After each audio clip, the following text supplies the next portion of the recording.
Sono diventate tristemente famose pochi giorni fa quando hanno sterminato oltre 50.000 api collocate nelle arnie tricolori sul tetto del Ministero dell'Agricoltura a Roma. Stiamo parlando della Vespa orientalis che nell'ultimo decennio ha esteso la sua presenza anche nel nord Italia, in particolare dal 2018 è arrivata prima a Trieste e poi nel nord-est.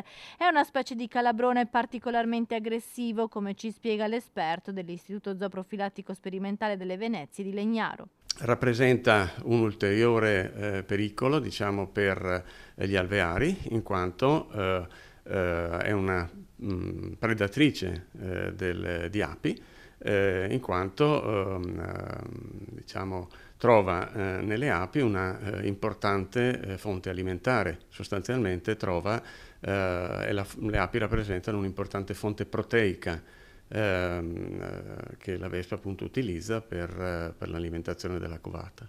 La Vespa orientalis è classificata come una specie neonativa perché storicamente è presente in Sicilia. L'arrivo a nord-est, soprattutto a Trieste, ha fatto preoccupare gli apicoltori visto che sono particolarmente ghiotte di api. E in un contesto generale la presenza appunto di queste vespe, sia dell'orientalis ed eventualmente anche della velutina, possono causare un danno notevole. Addirittura la velutina è in grado di azzerare quasi un alveare nell'arco di una giornata. La Vespa orientalis crea i propri nidi a terra. In caso di ritrovamento nei giardini delle proprie abitazioni, ecco cosa si deve fare. Importante è la segnalazione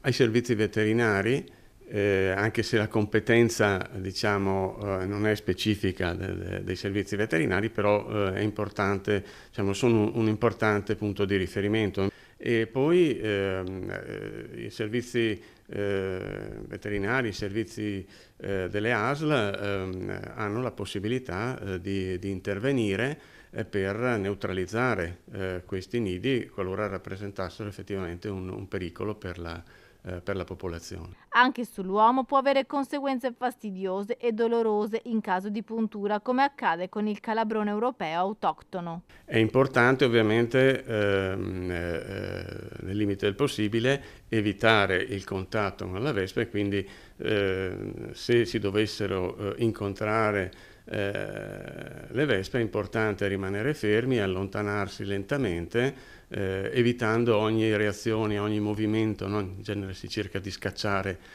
l'insetto fastidioso e questo è proprio il comportamento che non deve essere adottato.